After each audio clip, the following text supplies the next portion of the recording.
안녕하세요. 수도권의 청약과 분양 정보를 가식 없이 가장 솔직하게 읽어드리는 남자 모익남TV 시작해 보도록 하겠습니다. 여러분, 부천 상동에 들어오는 매머드급 대여조 상동역 롯데캐슬 시그니처의 분양가가 공개되고 나서 지금 부천뿐만 아니라 수도권 부동산 커뮤니티가 완전히 발칵 뒤집혔습니다. 전용 면적 84제곱미터를 기준으로 최고 분양가가 무려 16억 3,800만 원까지 나왔어요. 모든 타입, 모든 라인에서 이렇게 나온 건 아니지만 평균 금액을 보더라도 15억을 대부분 넘어가는 고분양가인 것은 분명합니다. 그런데 또 평면을 보면 49층 주상복합단지라고 믿기 어려울 정도로 정말 구조를 잘 빼놨거든요. 3면 발코니에 가까운 확장 면적을 아주 잘 살려놨어요. 이따가 이것도 살펴봐 드릴게요. 그렇지만 제가 결론부터 소신 있게 말씀을 드리면 이 단지 1순위 한파는 매우 어렵고요. 상당한 미분양과 무순위가 발생할 걸로 예상이 됩니다. 지금 서울에서 분양하는 단지들과 별로 금액 차이가 나지가 않아요. 그리고 얼마 전에 분양을 했었던 소사역에 있는 두산이브더 제니스 부천과 5억 가까운 분양가 차이가 나는데요. 이걸 그냥 입지가 좋다고 무조건 청약하라고 부추기면 그건 전문가가 아니죠. 하지만 여러분, 비싸서 미분양이 날 것 같은 단지일수록 역설적으로 단지 배치와 평면, 상품성을 현미경처럼 뜯어 보셔야 됩니다. 왜냐고요? 나중에 미분양 나고 나서 선착순 줍줍이나 계약 조건의 변경과 같은 내용들이 들어왔을 때 진짜 알짜 로얄동 로얄층을 골라낼 수 있는 눈이 있어야 기회를 잡을 수 있기 때문이에요. 오늘 롯데가 왜 이렇게 배짱 분양가를 책정을 했는지 그 상품성의 실체를 낱낱이 파헤쳐 드리겠습니다. 자, 분양가표를 먼저 보실게요. 84 타입이 14억 8천만 원부터 16억 3천만 원대까지 나왔어요. 발코니 확장비는 무료로 해주긴 하지만 사실 분양가에 확장비 다 포함되어 있다고 볼 수가 있어요. 그냥 기분 좋으라고 발코니 확장비 무료라고 한 거라고 볼 수 있습니다.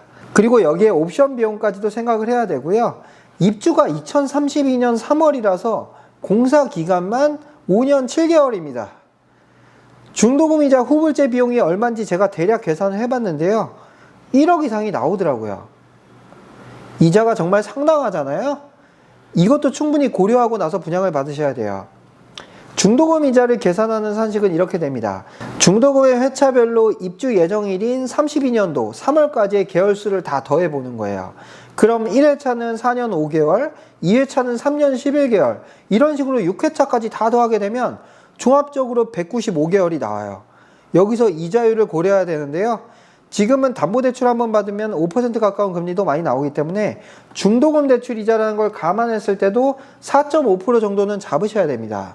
아무리 낮아도 4% 초반대가 나올 거기 때문에 아직 이게 확정된 건 아니지만 이 정도의 예상은 필요한 상황이라고 볼 수가 있고요. 4.5%를 12개월로 나누고 여기서 중도금 곱하기 월 이자율 곱하기 195개월을 하면 후불제 이자가 나오게 되는데요. 84A 타입의 좋은 라인 40층 이상 기준으로 봤었을 땐 이자 금액이 1억 1,919만 원이 나옵니다. 정말 상당하죠? 요즘 아파트 분양가가 올라가기도 했지만 공사 기간까지 늘어나 버리니까 중도금 대출 이자는 정말로 이제 무시할 수 없는 변수가 돼버린 것 같습니다. 이렇게 중도금 이자가 높게 나오는 거는 사실 상동역 롯데캐슬의 공사 기간이 무려 5년하고도 7개월이 걸리기 때문이에요. 아무튼 그래서 중도금 이자까지 합치면 실제 취득 원가는 17억 중반을 훌쩍 넘어갈 걸로 예상이 됩니다. 부천 상동의 인프라와 7호선 상동역 학원가가 정말 부천의 원탑인 건 제가 인정을 합니다. 하지만 내정거장 거리의 부평 상공역 재개발이라든가 소사역에 있는 두산이브더 제니스와 비교했을 때 가격의 허들이 너무 높아요. 계약금 5%로 초기 부담을 낮춰주긴 했지만 최근 강화된 스트레스 DSR과 대출 규제를 감안하면 단순히 분양권 전매이익을 위한 묻지마 적용은 절대로 하시면 안 돼요. 그렇다면 롯데는 대체 뭘 믿고 이렇게 비싸게 분양을 했을까요? 이제부터 상품성을 한번 뜯어보겠습니다. 우선 최고 49층에 7개 동 규모로 주상복합 랜드마크 단지로 들어오게 됩니다. 지하를 무려 8개 층까지 파서 주차공간과 상업시설을 대규모로 넣었습니다. 단지 배치를 보게 되면 초고층 주상복합의 특성상 6개 라인으로 구성이 되는데요.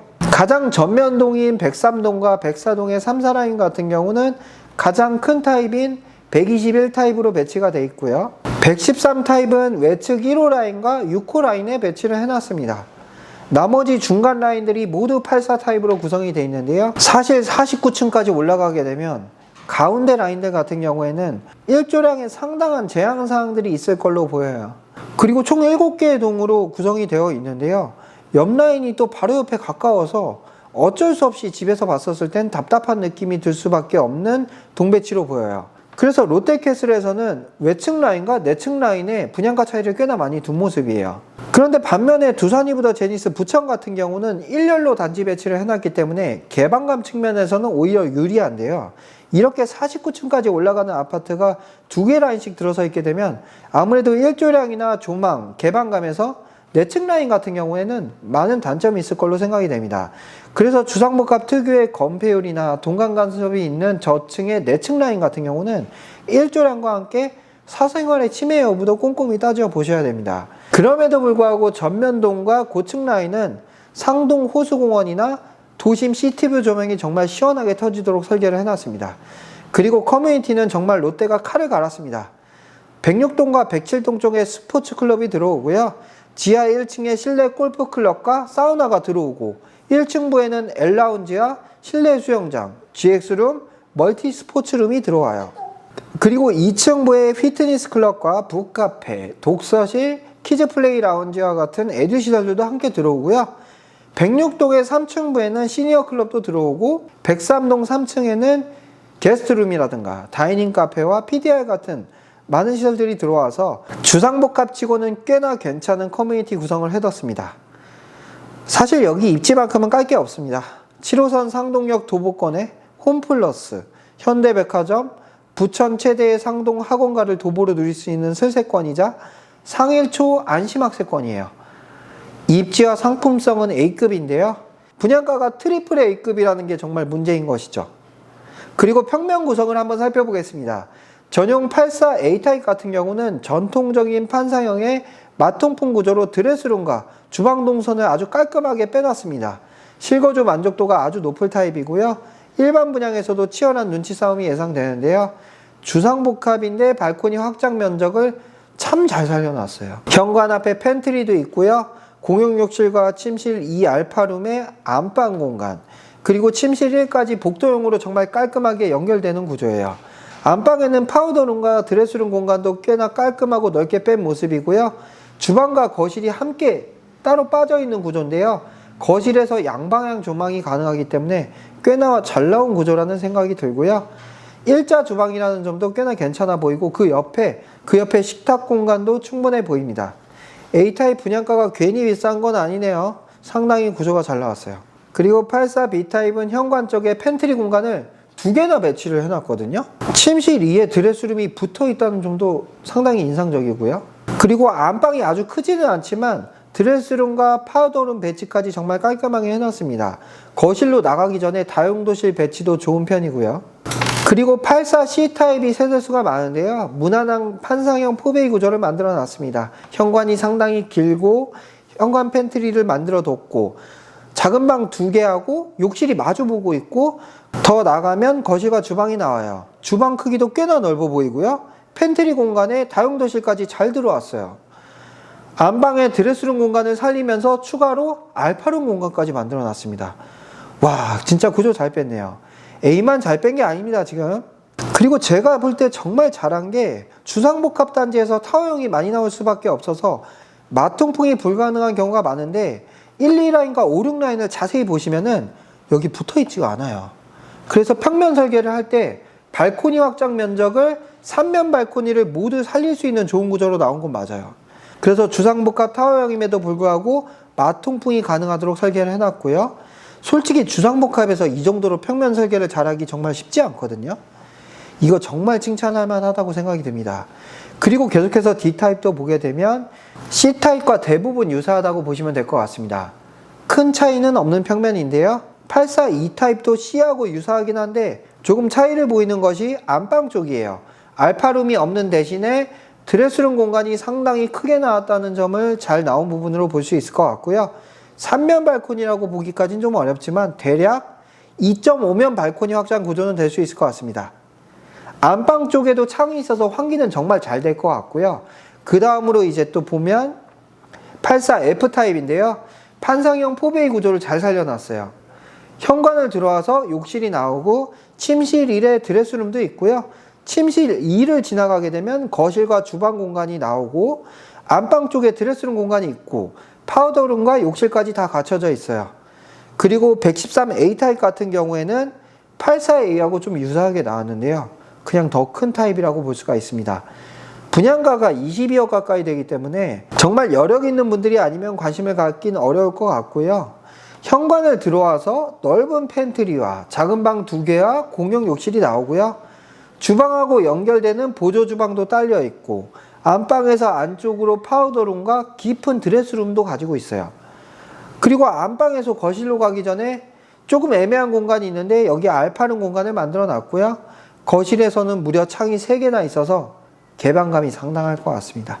그리고 113B 타입은 현관에서 들어오게 되면 공용 욕실을 지나서 작은 방 2개가 완전히 분리가 돼 있어요.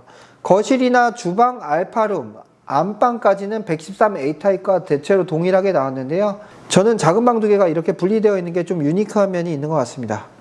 그리고 가장 큰 타입인 121 타입 같은 경우에는 생각보다 실망스럽습니다. 서비스 면적을 생각보다 많이 못 살려뒀고요. 전망에 초점을 맞춘 구조예요. 그래서 전용 면적에서는 차이가 3평 가까이 나지만 서비스 면적이 오히려 줄어들어 가지고 분양가에서도 23억 정도에 나와서 113 타입과 비교하면 아주 큰 차이를 두진 않은 모습입니다. 전망이 중요한 분들은 그럼에도 불구하고 121 타입이 가장 좋은 건 맞고요. 현관을 들어와서 작은 방 2개를 지나 거실과 주방이 바로 연결이 되고요. 주방 쪽에 창이 없다는 점은 좀 단점으로 볼 수 있을 것 같고요. 거실이 상당히 광폭 거실로 나왔어요. 그리고 이후에 침실 1을 지나서 안방으로 연결이 되는데도 큰 타입인 만큼 드레스룸을 아주 크게 뽑아놨습니다. 구조적으로만 보면 113 타입이 저는 더 잘 나왔다고 보이긴 해요. 구조를 총평해보면 대체로 아주 잘 나온 구조입니다. 솔직히 이 정도까지 뽑아내는 주상복합단지는 잘 없거든요.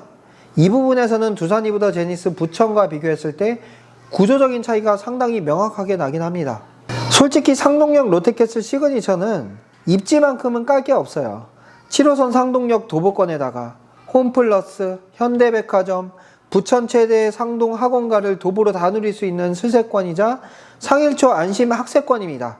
웬만한 서울보다도 인프라가 훌륭한 위치이긴 해요. 그래서 입지와 상품성은 A급인데 분양가가 트리플 A급이라는 게 좀 문제인 거죠. 자, 오늘 상동역 롯데캐슬 시그니처의 총평을 드리겠습니다. 특별 공급이나 1순위 청약, 통장까지 쓸 필요는 없을 것 같고요. 아끼는 걸 추천합니다. 굳이 이 높은 분양가에 가점이 높은 통장을 소진할 이유는 없습니다. 미분양이나 선착순 줍줍을 노리셔도 충분히 좋은 동호수를 계약할 기회는 많을 걸로 보이고요. 그리고 정당 계약 이후에 부적격자 물량이라든가 미계약분이 나올 가능성은 매우 높습니다. 그때 청약통장 없이 그때는 청약통장 없이도 내가 원하는 로얄동에 그때는 청약통장이 없이도 내가 원하는 호수공원 뷰가 나오는 로얄동 고층을 선착순으로 골라 잡는 것도 좋은 선택이 될 수 있을 것 같습니다. 이제는 과거처럼 분양권 사면서 계약금만 넣고 전매 제한 풀리면 프리미엄 붙여서 전매하는 투자 방식이 점점 힘들어지는 상황이에요. 제가 일전에 중도금 대출의 함정이라는 영상을 찍은 적이 있었는데요. 지금 아파트 분양받을 때 중도금 대출 받게 되면 전매 가능 단지 여부를 떠나서요. 6개월 내에 전입 의무와 기존 주택이 있다면 처분 약정이 들어가야 됩니다. 그거 안 하면 약정 위반으로 신용불량 될 수가 있어요. 그래서 과거처럼 가볍게 생각해서 입주 못하면 팔까? 이런 생각보다는 내가 실거주해야겠다는 관점에서 분양받으시길 권장드리고요. 중도금 대출 이자 이거 진짜 많이 나옵니다. 잘못하면 이거 나중 가서 폭탄 돌리게 될 수 있어요. 그래서 그 부분까지 고려해서 실제로 내가 부담할 수 있는 범위 내에서 현명한 결정하시길 바라고요. 영상이 도움이 되셨다면 구독과 좋아요 눌러주세요.